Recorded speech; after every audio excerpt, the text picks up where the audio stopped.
Welcome to OSG news. ముందుగా బులెటిన్ల headlines. NTR memorial trust Bhavan నిర్మాణానికి శంకుస్థాపన చేసిన నారా భువనేశ్వరి. విశాఖలోని దగ్గుబాటి రాసిన ప్రపంచ చరిత్ర పుస్తకావిష్కరణ కార్యక్రమంలో చంద్రబాబు.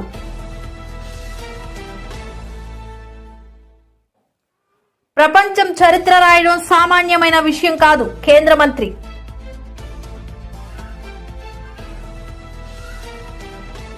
మచ్చలేని నాయకుడిగా 35 సంవత్సరాలు రాజకీయాలు, ఎంపీ పురంధేశ్వరి.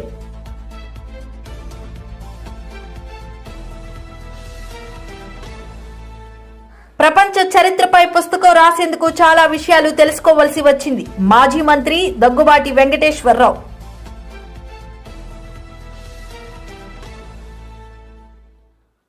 అభివృద్ధి వికేంద్రీకరణ ఫలాలు విద్యార్థులకు అందేలా ఆయా కళాశాలలు.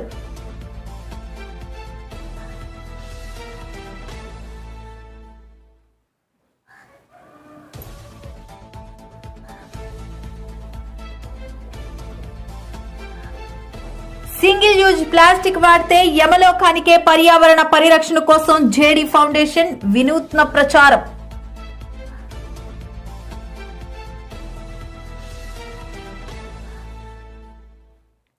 వర్క్ ఫ్రం బెంగళూరు ఎమ్మెల్యేగా మిగిలిపోయిన జగన్.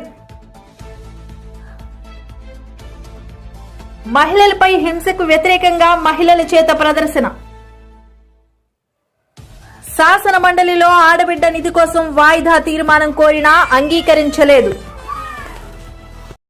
ఎన్టీఆర్ మెమోరియల్ ట్రస్ట్ భవన్ నిర్మాణానికి శంకుస్థాపన చేశామని trust managing trustee Nara Bhuvaneswari తెలిపారు.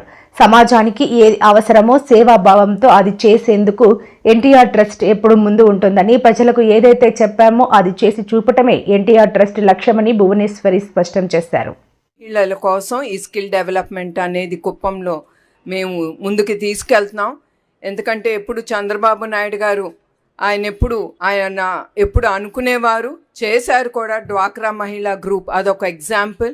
ఆయన ఎప్పుడు అనేవారు, ఆడవాళ్ళు మహిళలు వాళ్ళ కాళ్ళ మీద వాళ్ళు నిలబడాలి, వాళ్ళ కోసం వాళ్ళు గౌరవంగా బ్రతకాలి, వాళ్ళు 10 రూపాయలు వాళ్ళ చేసే కష్టార్జితంతో వాళ్ళు బ్రతకాలి, అది వాళ్ళకి ఒక గౌరవం అనేది సమాజంలో దొరుకుతుందని అట్లానే ఆయన డ్వాక్రా మహిళా గ్రూపు స్థాపించారు. అట్లానే NTR trust skill development for women, మహిళల కోసం కూడా మేము కుప్పంలో తీసుకెళ్తున్నాం. ఇక్కడితోనే కాదు, ఏది అవసరం ఉంటే అది తప్పకుండా మేము ముందుకు తీసుకెళ్తున్నాము.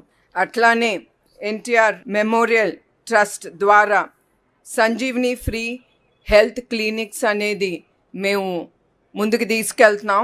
దీంతో 1,60,60,290 మందికి సేవలు అందించాము. దీంట్లో 4,02,50,000 రూపాయలు ఇప్పుడు వరకు ఖర్చు అయ్యింది. అట్లానే కాకుండా మేము హెల్త్ క్యాంప్స్ కూడా నిర్వహించాం. 14,056 హెల్త్ క్యాంప్స్ ముందుకు తీసుకెళ్ళాం. తద్వారా 20 లక్షల మందికి దీంతో ఉపయోగపడింది. అట్లానే దీని ఖర్చు 22.43 కోట్ల రూపాయలు ఖర్చు అయింది. అట్లానే మేము ఎన్టీఆర్ ట్రస్ట్ ద్వారా గండిపేటలో స్కూల్ కానీ ఉమెన్ డిగ్రీ కాలేజ్ ముందుకు తీసుకెళ్తున్నాం. దాని ద్వారా వచ్చిన లాభాలతో చల్లపల్లి స్కూల్, అది పేద పిల్లలకి, తల్లి తండ్రులు లేని పిల్లలకి, వాళ్ళకి ఆ స్కూలు ఇప్పటి వరకు నడిపిస్తున్నాము.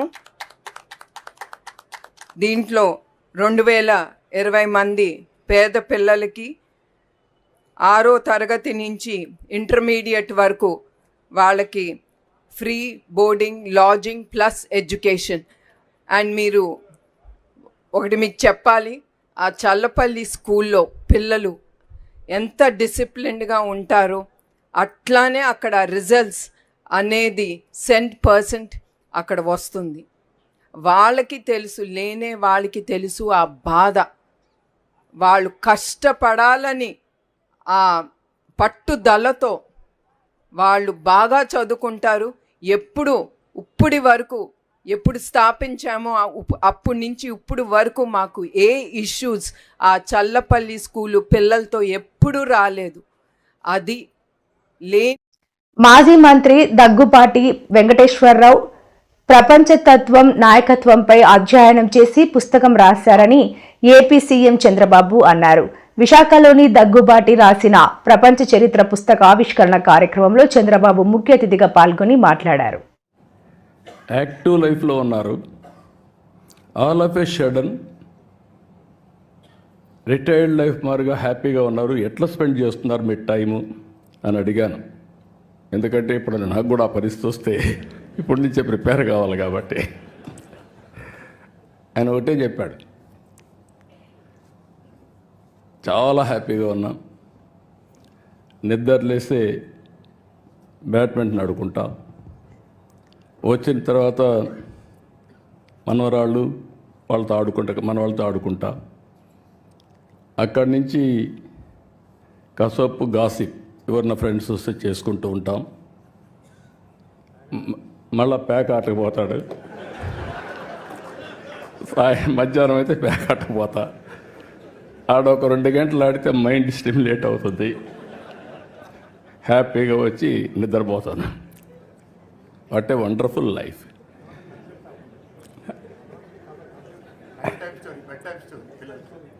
పిల్లలకి అది కూడా చెప్పాడు, నేను మర్చిపోయాను. పిల్లలకి రాత్రిలో ఒక స్టోరీ చెప్పి ఏం హ్యాపీగా నిద్రపోతాడు.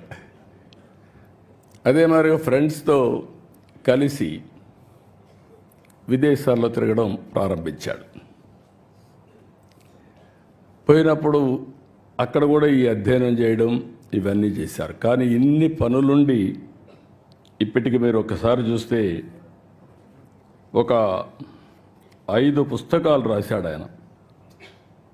ఈ ఎక్స్పీరియన్స్ చూసినప్పుడు ఫస్ట్ది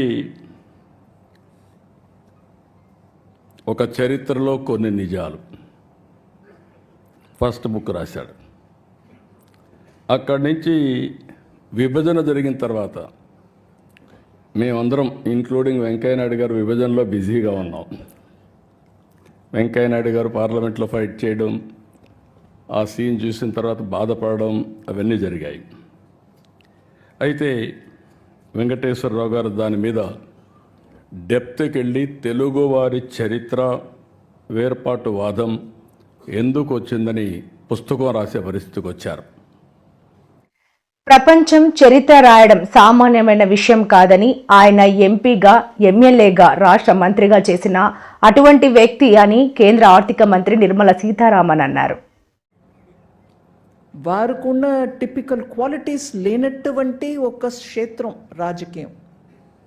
దాంట్లో 5 terms MLA, 2 terms of member of parliament, by which time వారు పర్సనాలిటీయే మారిపోయి ఉండాల్సింది, కానీ మారలా. He remained himself.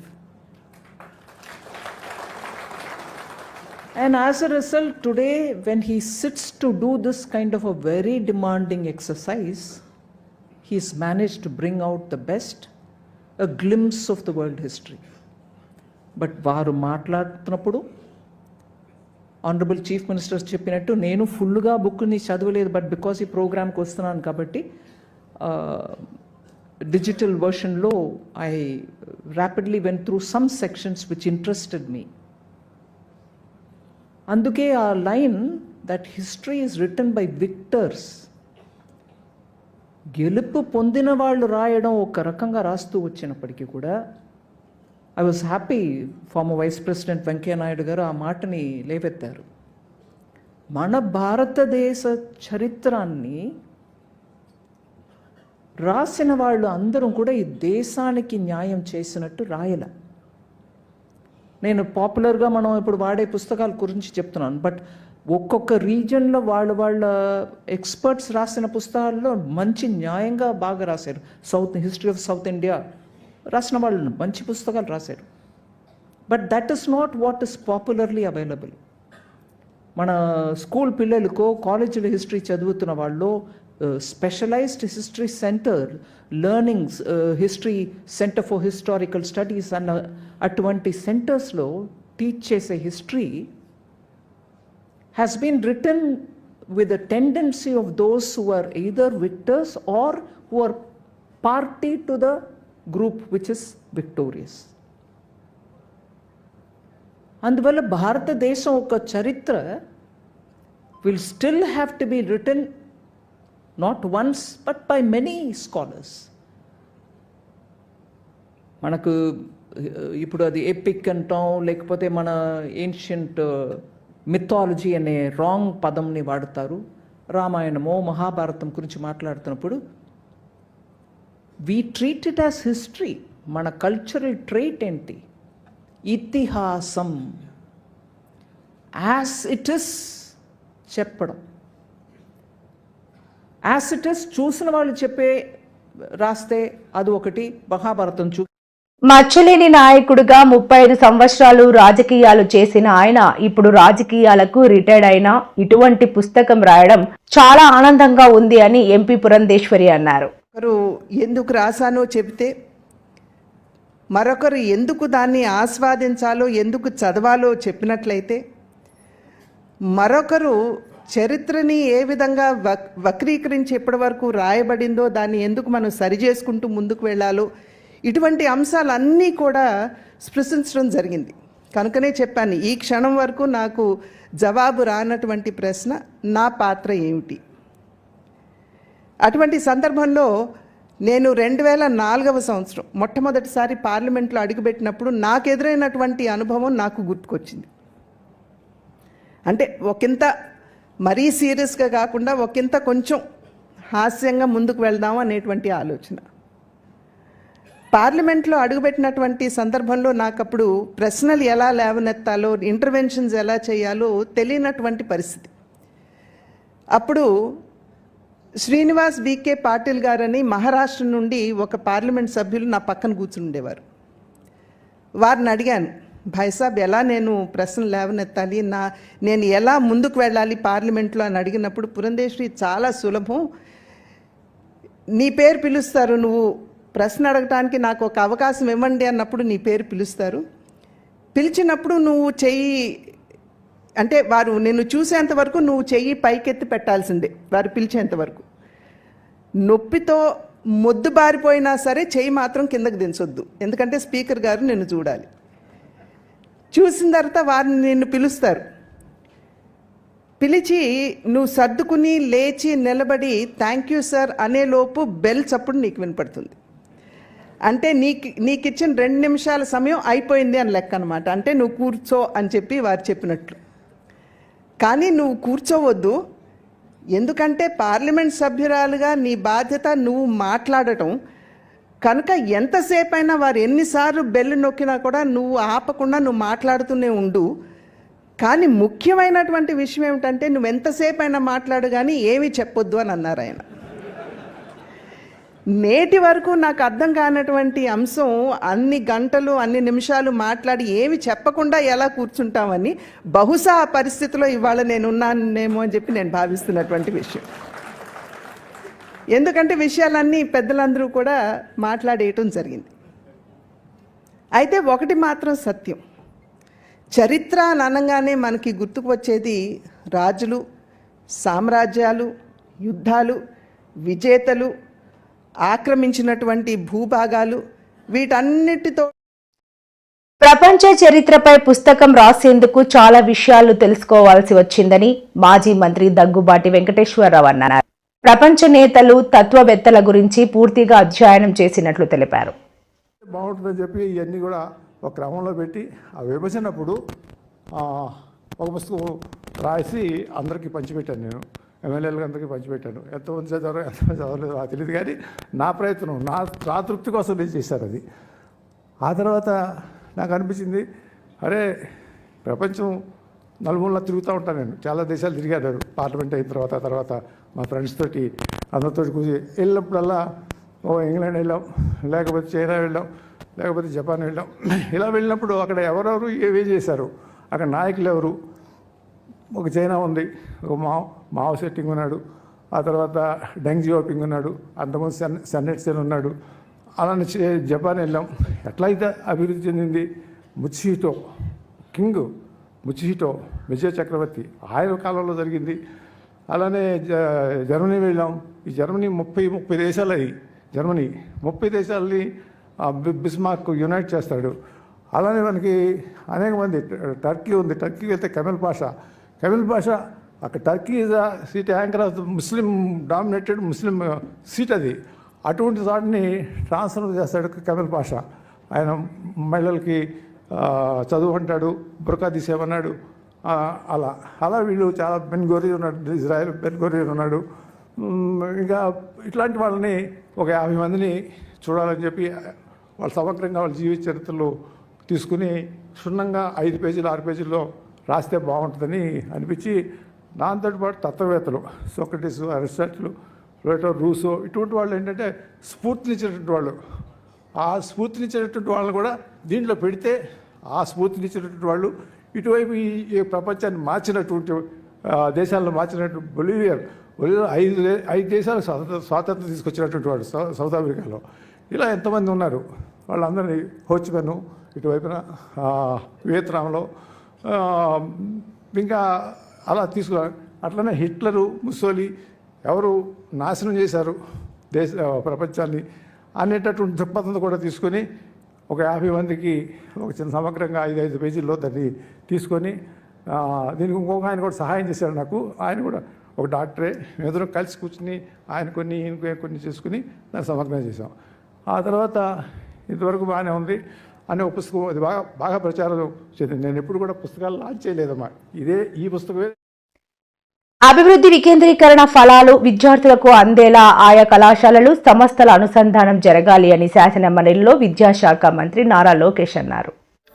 అమరావతిని రాజధానిగా ప్రకటించిన అధ్యక్ష, ఒకే రాష్ట్రం ఒకే రాజధాని అభివృద్ధి వికేంద్రీకరణ నినాదంతో మొదలుపెట్టింది అధ్యక్ష. దాంట్లో భాగంగా అనంతపూర్కి కియా వచ్చింది, చిత్తూరు, కడపకి ఎలక్ట్రానిక్స్ మ్యానుఫ్యాక్చరింగ్ సంస్థలు వచ్చినాయి, రెన్యూబుల్ ఎనర్జీ కర్నూలుకి వచ్చింది, ఇప్పుడు డ్రోన్ సిటీ కూడా అక్కడికి వస్తుంది. అంటే ఇది ఎందుకు చెప్తున్నానంటే అధ్యక్ష, అభివృద్ధి వికేంద్రీకరణ చేయాలంటే అక్కడ ఉన్న ఐటీఐలు కానివ్వండి, పాలిటెక్నికల్ కానీ ఇవన్నీ కూడా చాలా ఫోకస్డ్ గా ఆ కరికులం తీసుకురావాల్సిన అవసరం ఉంది అధ్యక్ష. మన ప్రభుత్వ అధికారులకు వచ్చిన లీప్ పేరుతో అంటే లెర్నింగ్ ఎక్సలెన్స్ ఇన్ ఆంధ్రప్రదేశ్ పేరుతో సెక్టర్ స్పెసిఫిక్ ఇన్స్టిట్యూషన్స్ ని ఫోకస్ చేసి ఈ క్లస్టరింగ్ ఏదైతే కాలేజీలు కానీ, పాలిటెక్నిక్స్ కానీ, ఐటీఐ, యూనివర్సిటీలు చేయాలనేది ఒక నిర్ణయం అధ్యక్ష. రెండోది ఇండస్ట్రీ లెడ్ కరికులం అధ్యక్ష. ఇప్పుడు యాప్షీ చైర్మన్ గారు వచ్చారు, ఆయన కూడా ఎన్ఐటి వరంగల్ నుంచి వచ్చారు అధ్యక్ష. ఆయనకి ఏం చెప్పాలంటే ఇండస్ట్రీతో కనెక్ట్ అవ్వండి, అందరితో మాట్లాడండి అని చెప్తాం జరిగింది అధ్యక్ష. ఇది ఎందుకు చెప్తున్నా అంటే మొన్న నేను మహిళా యూనివర్సిటీకి వెళ్ళి అక్కడ వీసీ గారితో మాట్లాడినప్పుడు 2-3 విషయాలు నేను డేటా కూడా చూశాను అధ్యక్ష. కంప్యూటర్ సైన్స్ ఫీల్డ్ అన్ని ఫుల్ అవుతున్నాయి, కానీ లాంగ్వేజెస్ కానివ్వండి, ఆర్ట్స్ కానివ్వండి, హిస్టరీ కానివ్వండి అక్కడ ఫిల్ అవట్లేదు. చాలా అయితే విద్యార్థులు దానిపైన శ్రద్ధ చూపించట్లేదు. కానీ అధ్యక్ష, నేను చదువుకున్నప్పుడు మొన్న మేము మా మిత్రులతో కలిసాం 10th క్లాస్తో. మా బ్యాచ్ మేము కలిస్తే ఒక 42 మంది ఉన్నాం 10th క్లాస్ మా సెక్షన్లో. ఇద్దరు ఇతర దేశాల్లో లాంగ్వేజెస్ పైన రీసెర్చ్ చేస్తున్నారు, లాంగ్వేజ్ సంబంధించిన వర్క్ చేస్తున్నారు అధ్యక్ష. సో అప్పుడు నేను మేడం గారికి ఏం చెప్పానంటే ఇండస్ట్రీ లింక్ చేద్దాం మనం. సో ఏదో కంప్యూటర్ సైన్సే కాదు, ఈసీఏ కాదు, ఇండస్ట్రీ లింక్ అన్నిటికీ చేయాలని చెప్పాను అధ్యక్ష. అది రెండోది ప్రయారిటీ. మూడోది ఇంటర్న్షిప్, వర్క్ బేస్డ్ లెర్నింగ్. ఇది 3 అధ్యక్ష. ఫ్యాకల్టీకి వచ్చేగల పెద్దలు ఇప్పుడు లక్ష్మణరావు గారు కూడా చెప్పారు, వేకెన్సీస్ ఉన్న విషయం వాస్తవం అధ్యక్ష. అది నేనే చెప్పాను. వచ్చే సంవత్సరాల్లో అంటే ఈ సంవత్సరం వేకెన్సీస్ అన్ని భర్తీ చేయాలని నిర్ణయం మన ప్రభుత్వం తీసుకుంది. అది 1 మ్యాన్ కమిషన్ రిపోర్ట్ వచ్చిన వెంటనే ఆ ప్రక్రియ కూడా మేము ప్రారంభిస్తాం అధ్యక్ష. అది ఫస్ట్ రిక్రూట్మెంట్. రెండేది ప్రొఫెసర్స్ ఆఫ్ ప్రాక్టీస్ అంటే ఇండస్ట్రీ ఎక్స్పర్ట్స్ ని ఎంట్రీ తీసుకొచ్చి వాళ్ళకు కూడా ప్రాక్టీషనర్స్ పాఠాలు చెప్తే బాగుంటుంది అనేది రెండోది. మూడోది అక్రెడిటేషన్. సింగిల్ యూజ్ ప్లాస్టిక్ వాడితే యమలోకానికే. పర్యావరణ పరిరక్షణ కోసం జేడీ ఫౌండేషన్ వినూత్న ప్రచారం. యముడు వేషధారణలో సింగిల్ యూజ్ ప్లాస్టిక్ కవర్లతో వెళుతున్న వారి వద్దకు వెళ్లి సింగిల్ యూజ్ ప్లాస్టిక్ వల్ల కలిగే అనర్థాలను వారికి వివరించి వారి వద్ద నుండి ప్లాస్టిక్ కవర్లు తీసుకుని వారికి గుడ్డ సంచిని అందించారు. అనంతరం సింహాచల పరిసర ప్రాంతాల్లో దుకాణ యజమానుల వద్దకు వెళ్లి సింగిల్ యూజ్ ప్లాస్టిక్ వల్ల కలిగే అనర్థాలను వివరిస్తూ ప్లాస్టిక్ వల్ల అనేక అనర్థాలు ఉన్నాయని, అవగాహన లేకుండా విపరీతంగా వాడుతున్న ప్లాస్టిక్ వ్యర్థాలతో మన పరిసరాలు, గాలి, నీరు కలుషితమవుతున్నాయని వివరించారు. భవిష్యత్ తరాలకు నివాసయోగ్యమైన పరిసరాలను అందించటం మన అందరి బాధ్యత అని తెలియజేశారు. ఈ కార్యక్రమంలో జేడీ ఫౌండేషన్ సభ్యులు, జీవీఎంసీ అధికారులు, సచివాలయం సిబ్బంది పాల్గొన్నారు. ప్లాస్టిక్ వాడకం నిరోధకం మీదన ఈరోజు అవగాహన సదస్సు కోసం సింహాచల దేవస్థానం పరిధిలో వచ్చాం. యాత్రికులకి, షాప్ వాళ్ళకి ఈ ప్లాస్టిక్ వాడడం వల్ల జరిగే అవరోధాలు దీని గురించి అవగాహన కలగజేసాం. ఈ జేడీ ఫౌండేషన్ వారు ఈ కార్యక్రమాన్ని ఏర్పాటు చేశారు. ప్లాస్టిక్ అనేది చాలా హానికరం. దయచేసి ఎవరు ప్లాస్టిక్ వాడొద్దు. మూగజీవాలు ఈ ప్లాస్టిక్ తిని ఎక్కువగా బలైపోతున్నాయి. రాబోయే తరాలకు మార్గదర్శకంగా ఉండాలంటే ఈ రోజు నుంచే మీరు గుడ్డ సంచులనే వాడాలి. ధన్యవాదాలు. నమస్తే అండి. ఈరోజు జేడీ ఫౌండేషన్ ఆధ్వర్యంలో సిబిఐ మాజీ జేడీ శ్రీ వివి లక్ష్మీనారాయణ గారి పిలుపు మేరకు సింగిల్ యూజ్ ప్లాస్టిక్ నిషేధం ఉన్న నేపథ్యంలో విశాఖపట్నం సింహాచల ప్రాంతంలో ఈరోజు ఈ ప్లాస్టిక్ అవేర్నెస్ కార్యక్రమం చేయడం జరిగింది. ముందుగా మేమందరం ఈరోజు యముడు వేషం మా మిత్రులు ఉన్న జగన్నాథ్ గారి చేత యముడు వేషం వేయించి ఆయన చేత ఈ ఏరియాలో అంతా షాప్స్కి, కిరాణా కొట్లు, హోటల్స్కి వెళ్ళి ప్లాస్టిక్ వలన జరుగుతున్న విఘాతాన్ని వారికి వివరించి ఈరోజు వినూత్నంగా ఈ కార్యక్రమం చేపట్టడం జరిగింది. మరి భవిష్యత్తులో కూడా ప్లాస్టిక్ అవేర్నెస్ గట్టిగా జరగాలని కోరుకుంటూ దీంట్లో మాకు జీవీఎంసీ మళ్ళీ సచివాలయం సిబ్బంది కూడా మాకు సహకరించారు. వారికి కూడా ధన్యవాదాలు తెలియజేసుకుంటున్నాం. ఈ విధంగా విశాఖపట్నంలో చాలా ప్రాంతాల్లో మేము ఉచితంగా గుడ్డ సంచులు పంపిణీ చేయడం జరిగింది. అదేవిధంగా భవిష్యత్తులో కూడా పర్యావరణం కోసం మేము మరిన్ని కార్యక్రమాలు చేపడుతున్నాం. దీనికి మాకు సహకరిస్తున్న మా మిత్రులు, మా జేడీ ఫౌండేషన్ సభ్యులందరికీ, మా చైర్మన్ గారు అందరికీ ధన్యవాదాలు తెలియజేస్తున్నాం. వర్క్ ఫ్రం బెంగళూరు ఎమ్మెల్యేగా మిగిలిపోయిన నోరుంది కదా అని ఇష్టారీతిగా మాట్లాడితే మేము అనగలం. జగన్ కోడి కత్తికి ఎక్కువ, గొడ్డలికి తక్కువ అని అన్నారు. రాష్ట్ర ప్రజలందరికీ కూడా అర్థమయ్యే విధంగా చాలా చక్కగా తీర్పిచ్చారు. ఆ రూలింగ్తో పాటు జనసేన నుంచి మేము డిమాండ్ చేశాం, ఖచ్చితంగా దీనిపైన ఒక చర్చ జరగాలి. కమిటీ ఆన్ ప్రివిలేజెస్కి ఇది రెఫర్ చేయాలి. ఎందుకంటే సభాపతి గారు హౌస్ కస్టోడియన్. మాకు వచ్చే గౌరవం కానివ్వండి, మాకు వచ్చే మర్యాద కానివ్వండి, సభాపతి స్థానాన్ని గౌరవించుకుంటేనే సభ్యులందరూ కూడా అదే విధంగా వస్తుంది. కానీ జగన్మోహన్ రెడ్డి గారు ప్రజాస్వామ్య పద్ధతికి విరుద్ధంగా నోరు దొరికింది కదా అని ఇష్టం వచ్చినట్టు మాట్లాడుకుంటూ తనకున్న మాధ్యమాల ద్వారా ప్రజల్లో ఒక నెరేటివ్ తీసుకెళ్ళడానికి చేసిన ప్రయత్నాన్ని జనసేన పార్టీ నుంచి మేము ఖండిస్తున్నాం. ప్రత్యేకంగా ఈరోజు మా పార్టీ అధ్యక్షులు, రాష్ట్ర ఉప ముఖ్యమంత్రి పవన్ కళ్యాణ్ గారి గురించి ఆయన చేసిన విమర్శలు చాలా బాధ కలిగింది. మహిళలపై హింసకు వ్యతిరేకంగా మహిళల చేత ప్రదర్శన. ఈరోజు నా దేశంలో ఏ మూల చూసినా మహిళలపై అత్యాచారాలు, అవమానాలు, లైంగిక దాడులు జరుగుతున్నాయని దీనిపై విశాఖలో ర్యాలీ.